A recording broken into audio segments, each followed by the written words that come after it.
এখন দেখবেন স্বাধীন বাংলা টিভির সংবাদ।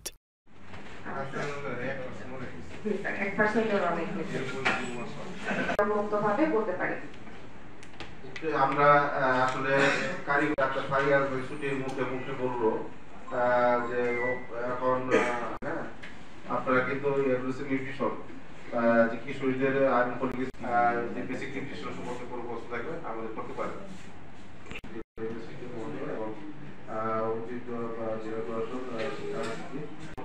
জাতীয় পুষ্টি সপ্তাহ একটি গুরুত্বপূর্ণ সপ্তাহ। সচেতন না হই বা পুষ্টি সম্পর্কে জ্ঞান না থাকে তাহলে কিন্তু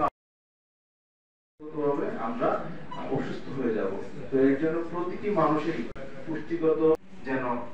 পুষ্টিগত যে সমস্যাগুলো রয়েছে যেমন রাতকানা বেরিবেরি ব্যক্ত করে এই পুষ্টি সপ্তাহের সার্বিক সফলতা কামনা করে এবং আমি সম্মানিত